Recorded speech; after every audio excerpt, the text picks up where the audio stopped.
Podem se assentar, por favor. Tempo de adoração importante. Importante porque essa adoração é para Deus, né? Para o Deus Todo-Poderoso. Os irmãos concordam comigo? Ih, meu Deus, você concorda comigo? Não é para Deus Todo-Poderoso? Amém. Oh, que susto. Que susto. Muito bom, eu quero pedir que os irmãos abram a sua Bíblia, por favor, no Salmo número 5. Salmo número 5. No domingo passado, nós conversamos sobre o seguinte título, a mensagem foi o seguinte título: Buscando vencer o desânimo. Nós fizemos uma introdução apenas nesse tema que é tão importante para nós, não é? Eu entendo que o desânimo atinge a todos nós, independente da idade. Parece que o desânimo, não só nos nossos tempos, porque a tendência é nós dizermos assim, nos nossos tempos, não, é uma característica do ser humano, é o desanimar-se. Por quê? Porque ele sempre está sendo pressionado por muitas situações, não é? Situações de trabalho, situações de saúde, situações de confrontos familiares, enfim, uma série de circunstâncias que cada um de nós vive uma ou mais circunstâncias nessa direção. Isso é o nosso tempo. Os meus pais viveram isso, os meus avós viveram isso, os meus bisavós, tataravós, toda a minha ascendência viveu isso. Eu tenho certeza que toda a minha descendência também viverá essa dimensão de desânimo. Por isso, o tema Buscando Vencer o Desânimo é muito importante, principalmente para os nossos tempos. Mas hoje eu gostaria de trabalhar um pouquinho mais esse assunto com o seguinte título: Percorrendo etapas, vencendo o desânimo. Existem algumas etapas importantes aí que nós podemos percorrer no sentido de tornar esse desânimo o menos neutralizador possível, porque o desânimo ele neutraliza a gente. O desânimo faz com que a gente perca tempo. O desânimo faz com que a gente perca a dimensão da beleza que Deus estabeleceu para nós, na nossa vida física, na nossa vida familiar, na nossa vida espiritual. Mas existem algumas etapas importantes aí que nós queremos mencionar. Mas vamos ler o texto, capítulo 5, em que Davi, ele ora pedindo proteção a Deus, e ele faz algumas dá alguns importantes direcionamentos. Quer dizer, Deus dá alguns direcionamentos a partir dessa vida que Davi mesmo vivia.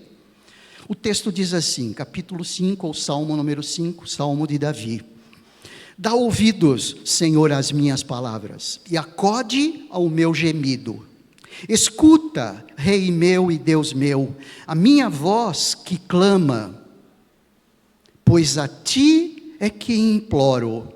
De manhã, Senhor, ouves a minha voz, de manhã te apresento a minha oração e fico esperando, pois tu não és Deus que se agrade com a iniquidade.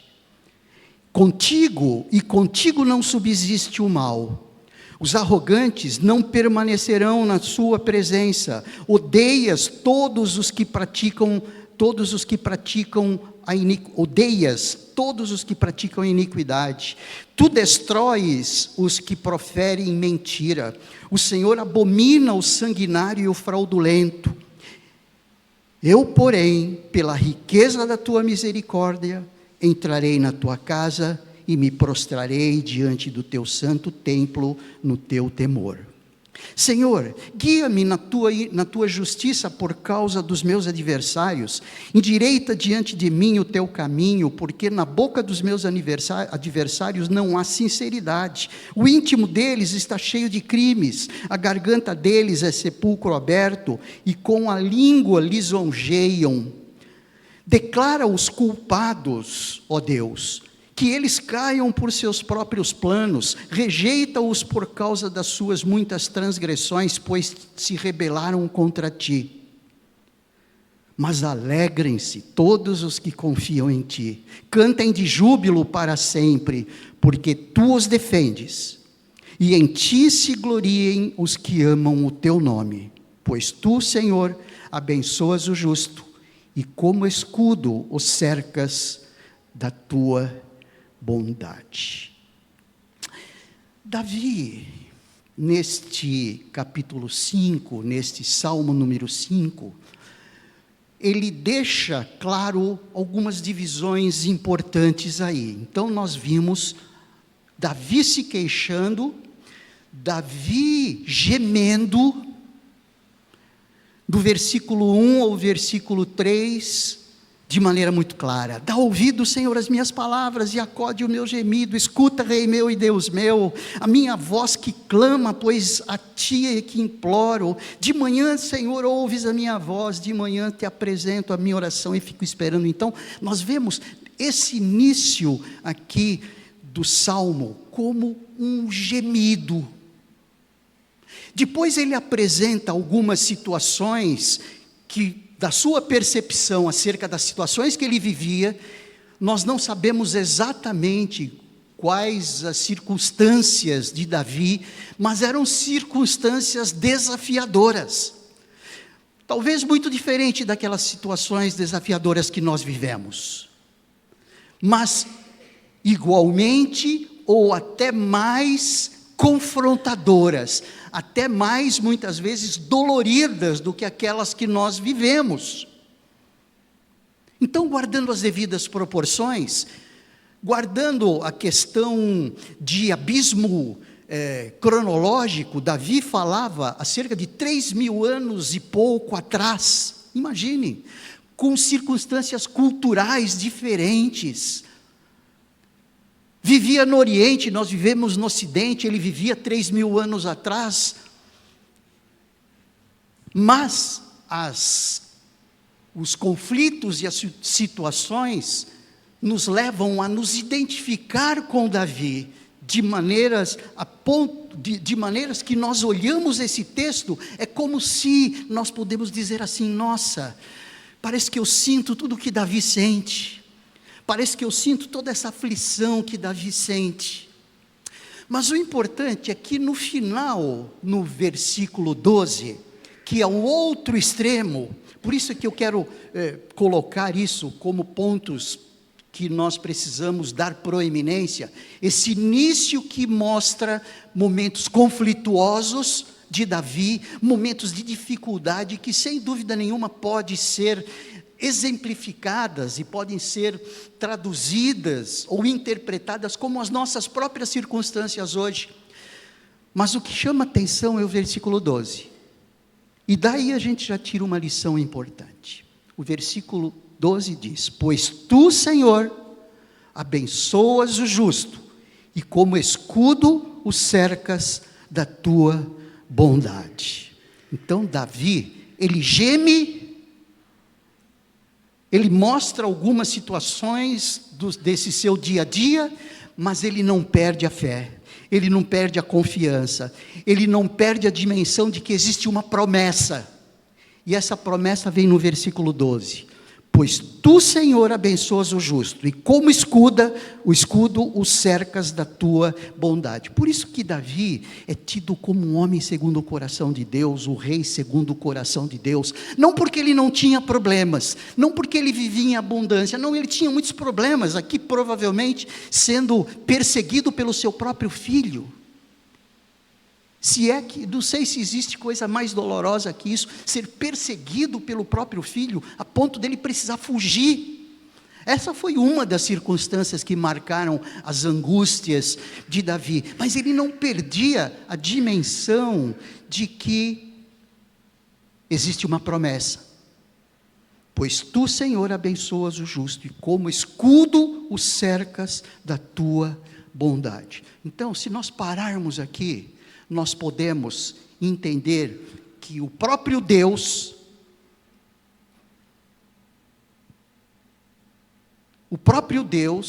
que sabe das nossas aflições, que sabe que nós temos momentos de aflições. O próprio Jesus disse: no mundo tereis muitas aflições, mas tende bom ânimo, eu venci o mundo. E aqui nós vemos uma promessa de que o Senhor abençoa, que o Senhor é soberano, que o Senhor está conosco.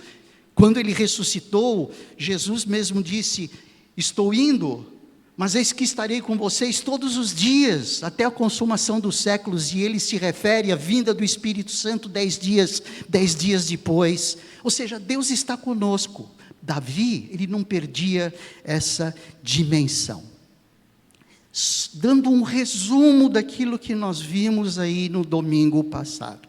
Agora, quais são algumas etapas que nos ajudarão a vencer o desânimo?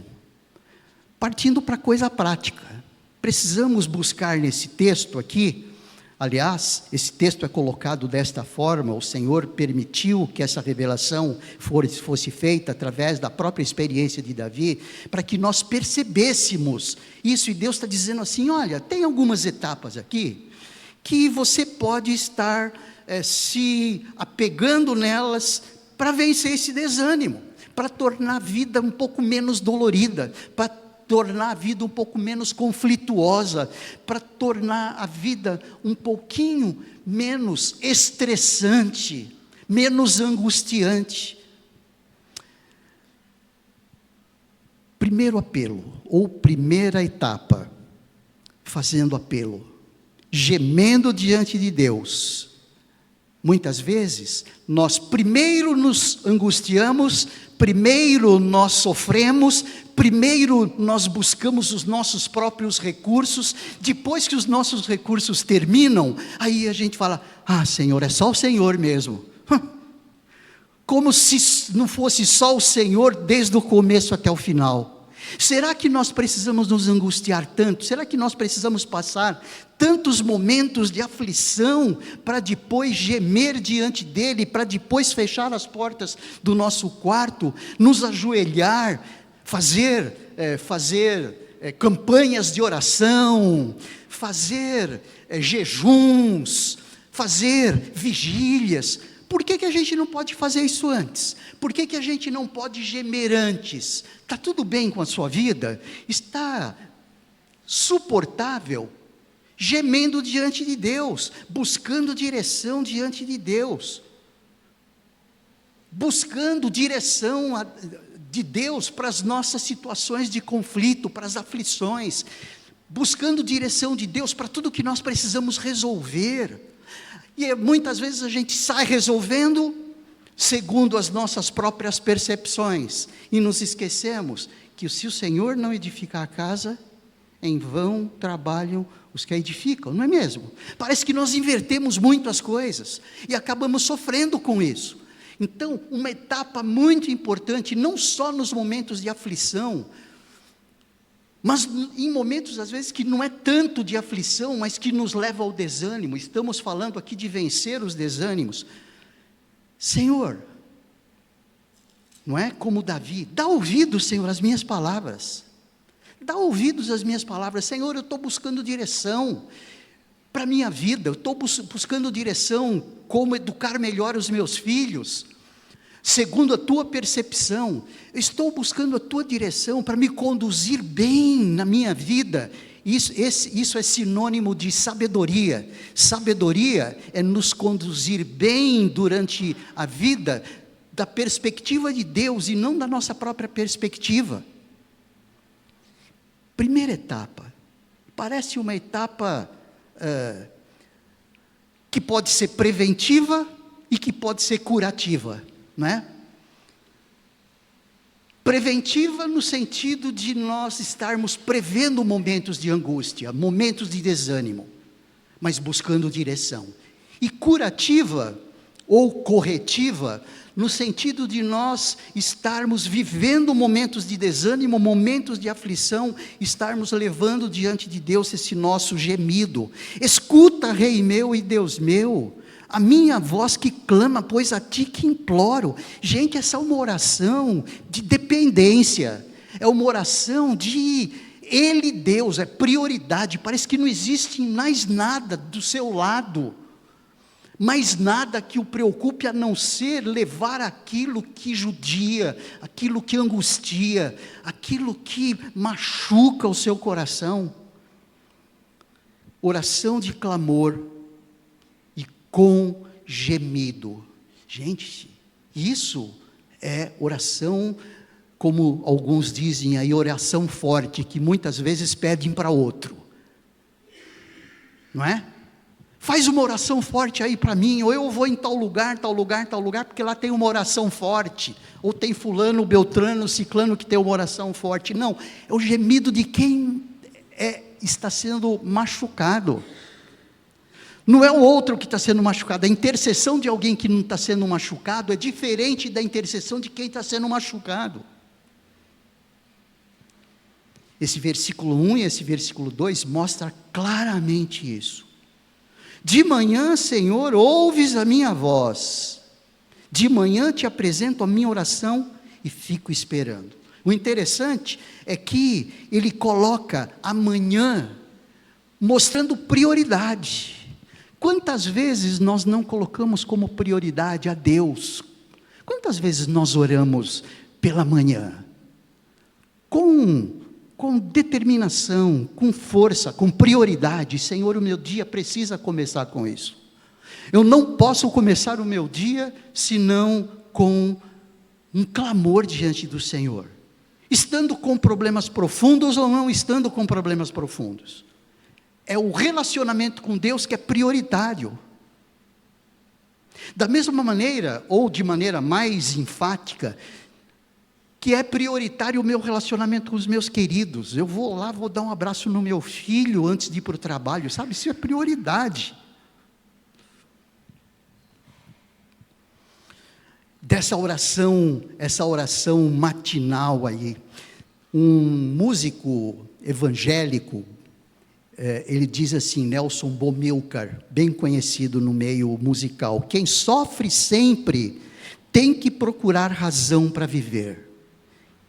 É verdade, nós podemos dizer, quem sofre sempre, ora, e tem que orar para encontrar razão para viver. Eu aproveitei essa frase do Nelson Bomilcar para montar essa minha frase: quem sofre sempre, ora, e tem que orar para encontrar razão para viver. Gente, então a primeira etapa é essa ênfase, sabe essa ênfase? É determinante, isso é a primeira coisa que precisa existir. Isso é que vai mostrar o quanto você prioriza Deus. Já ouviram aquela frase que diz assim, que a gente prioriza aquilo que é importante? Se nós não priorizamos Deus, no momento de direção, no momento de clamor, significa que Deus não é tão importante, mais importante é a minha vida, mais importante é o meu dia a dia. Olha como aquilo que eu disse logo no início, a nossa vida prática, tem muito a ver com aquilo que nós cremos. Porque muitas vezes aquilo que nós cremos está num nível racional. Porque se aquilo que nós cremos não tiver efetividade, demonstração de vida, é só razão, não faz muito sentido. E no versículo 3 tem essa expressãozinha que mostra o quanto nós antecipamos essa ajuda de Deus. Quando o salmista diz aí, o que diz na sua Bíblia, na sua versão, as duas últimas palavras? Vejam aí, no versículo 3. Ele apresenta de manhã a sua oração e fala alto.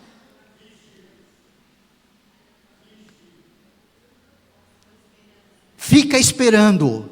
Eu não sei se foi, porque as versões são diferentes, não sei se foi isso que o Jairo falou. Mas ele fica esperando. O que significa ficar esperando? Atento. A bênção vai chegar. Senhor, é agora que o Senhor vai me abençoar? É agora que o Senhor vai me abençoar com paz? E às 8 horas da manhã, às 9 horas da manhã, às 10 horas da manhã, ele fica esperando a bênção. É como se ele estivesse antecipando a bênção. Percebe que isso é expressão de fé? Expressão de fé significa como se a coisa estivesse realizada já. É aquela ideia do menino que pede a oração a Deus para chover e já sai com um guarda-chuva. Os irmãos conhecem, quem não conhece, a família estava orando por chuva, tal. Ok, toda a família orou por chuva. Todo mundo saiu de casa, o menino pegou o guarda-chuva, o guarda-chuvinha dele. Vamos imaginar que não tinha carro, tá bom? Porque hoje em dia é fácil, né? O filho sai, vai para o carro, dentro da garagem mesmo, nem toma chuva. Chega na escola, tem a pessoa lá, o Dedé, o cara lá, que já sai com guarda-chuva para pegar o filho na escola, né? Ele já sai com guarda-chuva. Os pais falam assim: onde você vai com esse guarda-chuva? Ora, nós não oramos para chover? Sabe, esse ficar esperando, ficar aguardando, isso significa antecipação da ação de Deus. Senhor, eu creio que o Senhor vai me abençoar com paz, eu creio que o Senhor vai tirar de mim, ou vai aliviar de mim todo o desânimo. Antecipe pela fé essa ação de Deus, e Deus honra a nossa fé, não é mesmo? Seja conforme a tua fé, Jesus falou, né, para o pai que estava pedindo que Jesus fosse curar o seu filho. Então, a primeira etapa é esta: fazer apelo, gemido diante de Deus, estar confiante e esperançoso na voz, não é de qualquer Deus, do Deus Todo-Poderoso, de Yahvé, o Senhor de tudo, o dono de todas as coisas, o Criador de todo o universo. Gente, essa etapa é importante ou não é importante? Você concorda que essa etapa é básica, é alicerce? Muito bem, a segunda etapa, uma segunda etapa, eu não falo que é a segunda etapa, como se fosse a única, não, uma segunda etapa, é fazer uma revisão nos atributos de Deus. Nós precisamos visualizar muito mais a sabedoria de Deus, a vontade de Deus, os propósitos de Deus, do que as nossas próprias sabedorias, do que o nosso próprio entendimento, do que o nosso próprio olhar das circunstâncias. Precisamos olhar muito mais nesse atributo de Deus. Deus é soberano, não é mesmo? Deus não disse que estaria conosco. Deus não estaria, não disse no Salmo 37, versículo 4, 34, versículo 7, que o anjo do Senhor acampa-se ao redor do que os temem e os livra? Não é mesmo? Isso significa que é o anjo do Senhor. Essa palavra anjo do Senhor é Yahvé, é o Senhor todo poderoso. Visualizando e fazendo uma revisão dos atributos. Deus te ama. Você concorda que Deus te ama? Amém ou não? Amém. Você concorda que Deus te ama muito mais do que você ama o seu filho? Alguém tem dúvida disso? Gente, Deus ama muito mais a nós do que nós amamos o nosso filho. Sabe por quê? Porque o nosso amor é humano. O nosso amor, por mais que o nosso filho seja tão íntimo nosso, é parte de nós, mas o amor de Deus é incomparável, o amor de Deus é absoluto. O amor de Deus foi tão grande que entregou o seu próprio filho para que nós pudéssemos estar sendo reconciliados com Ele. Nós falamos isso várias vezes e nós não podemos nos esquecer disto. Pastor, isso eu já sei, eu também já sei, mas eu preciso lembrar disso todo momento. Fazendo revisão nos atributos de Deus. Deus é onipotente, Ele pode todas as coisas, Ele é onipresente, Ele está presente em todos os lugares. Ele já sabia da situação que você está vivendo hoje, Ele já sabia dos seus desafios em relação a essas circunstâncias que você vive hoje, e que Ele permite que você viva essas circunstâncias que você está vivendo hoje. Isso significa revisitar ou fazer uma revisão dos atributos de Deus. Deus é onipotente, não existe nada que Ele não possa fazer. Ele pode todas as coisas. Ele pode, com um olhar, eliminar todas as suas ansiedades e eliminar todo o seu desânimo. Pode ou não pode? Você percebe quando eu disse agora há pouco que uma coisa é crer e outra coisa é viver? Ok, a gente sabe que Deus é onipresente, que Deus é onipotente, que Deus é onisciente, como sendo atributos teológicos da competência de Deus, mas a vida prática disso precisa mostrar que realmente a gente sabe o que significa onipotente, onipresente, onisciente. Deus sabe todas as coisas, Ele sabe. Gente, Ele sabe os desafios do nosso filho que ainda não nasceu. Ele sabe tudo. Ele sabe, porque para Deus não existe passado, presente e futuro. Deus é no futuro quando as coisas vão se consolidar. Deus é na boda do Cordeiro. Deus é quando disse haja luz. Deus é. Nós é que temos uma visão de tempo, ontem, hoje e amanhã, passado, presente e futuro. Então precisamos fazer essa revisão de atributos, e foi o que Davi fez no versículo 4 a versículo 6, pois tu não és um Deus que se agrade com a iniquidade, o Senhor não se agrada com a perversidade, pois o destino final do perverso é a destruição, e contigo, aí eu estou apenas interpretando e tirando aqui a palavra iniquidade, né? E contigo não subsiste o mal, os arrogantes não permanecerão na sua presença, odeias todos os que praticam iniquidade, tu destróis os que proferem mentiras, o Senhor abomina o sanguinário e o fraudulento. Então, o que nós percebemos aí, são algumas coisas que têm a ver com esses atributos de Deus, em relação aos ímpios, e alguns atributos de Deus, que mostram para nós, e o quanto nós somos beneficiados com esses atributos, no versículo 7, 8 e 11, eu porém, por isso que eu dei uma pausa quando eu li aqui, eu porém, pela riqueza da tua misericórdia, entrarei na tua casa e me prostrarei diante do teu santo templo, no teu temor. Senhor, guia-me na tua justiça por causa dos meus adversários, endireita diante de mim o teu caminho. O que nós vemos aí, em relação a nós, esses atributos nos precisam deixar mais seguros, nos permitem ficar menos desanimados, independente da tempestade. Lembram quando Jesus ali estava no barco? Os discípulos, Senhor, salva-nos, não vê que nós estamos morrendo. Qual foi a palavra de exortação de Jesus para os discípulos? Falta de fé. Falta de fé. Jesus não passou a mão na cabeça e dizendo, coitadinho, puxa, eu vou cuidar disso, fique tranquilo. Não, falta de fé, falta de compreensão de quem Deus é. Eles tinham ali junto deles o próprio Deus.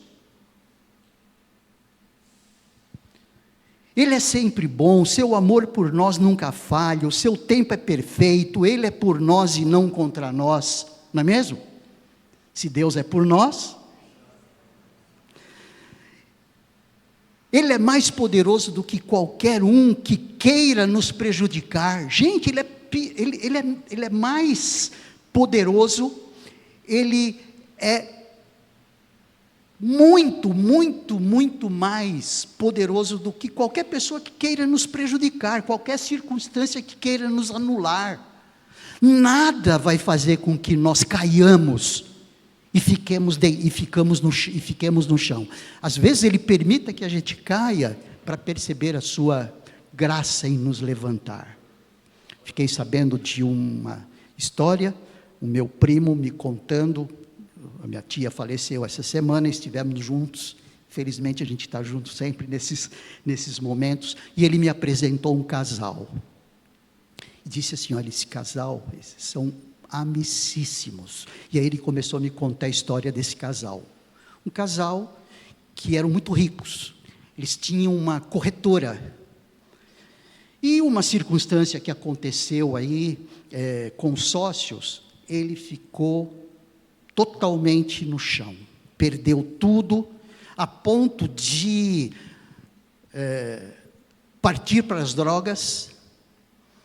Teve uma vez, ele me contando, que o acharam embaixo de um viaduto, e foi aí que a igreja o resgatou dali, tirou ele dali e foi para o culto. E ali no culto ele teve uma experiência com Deus, experiência real. O nome dele é Marcos, o nome da esposa não me lembro, Marcos. Enfim, teve uma experiência com Deus, experiência com Cristo, e retomou sua vida. E foi levantando, e hoje ele vive nas mesmas condições do que antes ele vivia, só que agora salvo. E ele menciona e testemunha isso.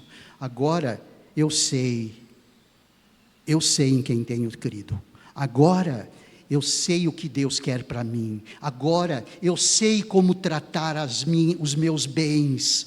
Agora eu sei de que nada é meu. Agora eu sei que tudo é Deus. Ou seja, percepção. Então, às vezes, Deus permite que nós tenhamos uma experiência para percebê-lo. Muitas vezes a gente não percebe Deus até nós dependermos dEle. Gente, eu trouxe isso aqui porque é um testemunho real. Ele me contou isso, é lógico que longe deles.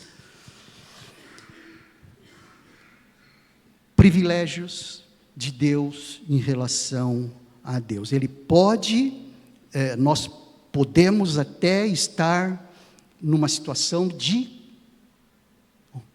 queda, mas o Senhor nos levanta. Ou seja, a nossa vida é pedagógica na direção de nós estarmos mais próximos diante dEle. Uma terceira etapa, avalie os privilégios diante de Deus e diante de todas as circunstâncias que nos importunam. Privilégios.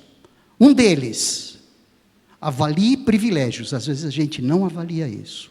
Um deles, versículo 7, na segunda parte. Eu me prostrarei diante do teu santo templo no teu temor. Gente, o Senhor nos recebe no seu santo templo. Quando nós oramos em nome de quem? De Jesus. Isso significa que Deus nos recebe no seu santuário, não por causa da nossa competência em estar fazendo isso, mas por causa de Cristo Jesus. Nós temos privilégios que nos foram dados através do próprio Deus, na forma humana, se apresentando na cruz. Avaliando privilégios. Temos outros, nós somos filhos, antes nós éramos criaturas. Esse negócio que todo mundo fala, que as pessoas falam, todos nós somos filhos de Deus, não. A Bíblia não diz isso, Deus não diz isso. Todos nós somos criaturas de Deus. Filho de Deus é aquele que nasce de Deus. Capítulo 1, versículo 10 a 13 de João, do Evangelho de João. Filho de Deus é aquele que nasce de Deus. Aquele que não nasce da água e do Espírito não pode ver o reino de Deus, o reino dos céus, como Jesus disse para Nicodemos ali em João 3. Gente, se isso não for privilégio, eu não sei o que é privilégio mais. Eu tenho o meu nome escrito no livro da vida, eu gosto sempre de falar isso, porque, gente, isso daí é marcante. O meu nome, Manoel Antônio da Silva, está escrito no livro da vida. Isso, apesar de mim, apesar dos meus erros, apesar dos meus pecados, que foram levados para a cruz, eu posso ter absoluta certeza de que eu sou herdeiro de Deus e co-herdeiro com Cristo. Não sou eu que estou dando essa certeza para mim, mas é Deus, através da sua palavra, que me dá essa certeza. Então isso é privilégio. Então quando eu olho esse privilégio, você percebe que as circunstâncias ficam mais pequenininhas? Percebe isso? Quanto maior os privilégios, menor os pesos das circunstâncias. O grande problema é que muito dos nossos desânimos é olhar demais para as circunstâncias. Não é mesmo? Olhamos para os problemas, olhamos para o tamanho dos problemas, e os restantes os irmãos já sabem que eu vou falar. E nos esquecemos do tamanho de Deus. Olhamos para o tamanho dos problemas e nos esquecemos que Deus tem um tamanho maior do que os nossos problemas.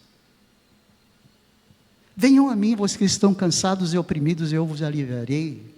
Mateus 11, 28. O próprio Deus falando assim, venham a mim. Sônia, venha a mim. Jesus falando.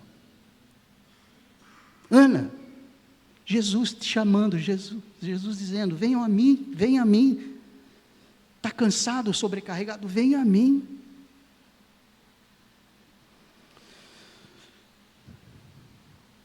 O desânimo vem, em muitas vezes, por olhar para as nossas circunstâncias. Gente, tudo isso que nós estamos falando, não é de uma perspectiva psicológica, como eu disse o domingo passado, não é de uma perspectiva da psiquiatria, porque existem muitos desânimos que acontecem na nossa vida, que tem a ver com algumas distorções na bioquímica do cérebro, e aí o psiquiatra tem ferramentas para dosar isto, para equilibrar isso. Muitas vezes, essa descompensação da bioquímica do cérebro leva as pessoas a pensarem errado, acerca de si mesmo. E o psicólogo pode nos ajudar tremendamente a equilibrar os pensamentos. Por isso que a palavra de Deus, olha só, que essa palavra ali em Provérbios, no capítulo 4, ela vem de muita ajuda, inclusive, para o psicólogo. Cuidado com o que você pensa, porque a sua vida é conduzida pelos seus pensamentos. Na nova tradução, na linguagem de hoje. Provérbios 4, 23. Cuidado com o que você pensa, porque a sua vida é conduzida pelos seus pensamentos. E uma quarta e última etapa. Perceber que muitas vezes o desânimo é criado pelas decepções, sim, pelas frustrações, pelos ressentimentos, pela amargura, pelo ódio na direção dos nossos inimigos. E nós podemos ver isto. Ele mostra, quando ele menciona ali no versículo 4, pois tu não és Deus que se agrade com a iniquidade, contigo não subsiste o mal, os arrogantes não permanecerão na tua... Dá para perceber que Davi estava sendo muito pressionado por essas perversidades, e isso estava criando no coração de Davi um sentimento de raiva, de ódio.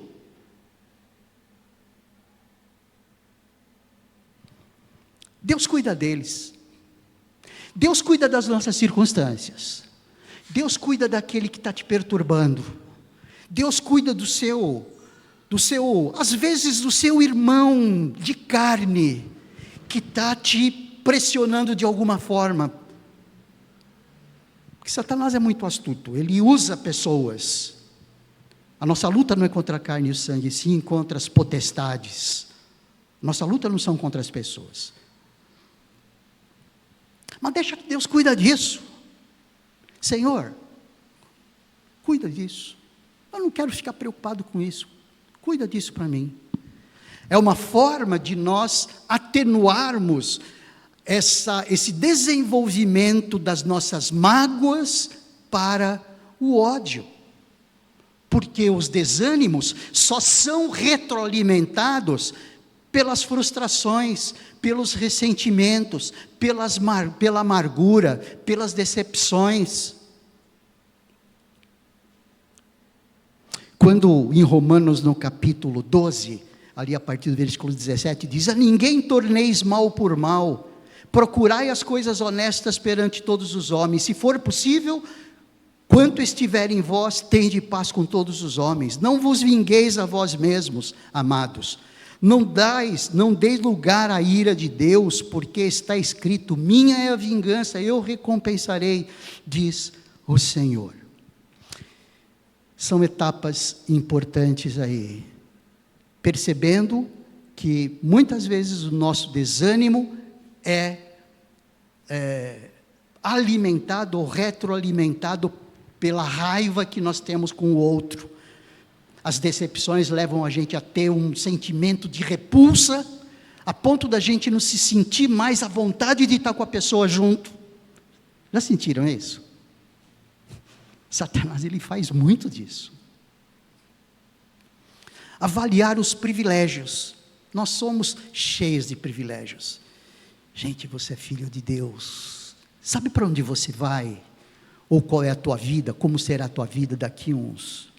eu vou chutar ali para os irmãos entenderem a ideia.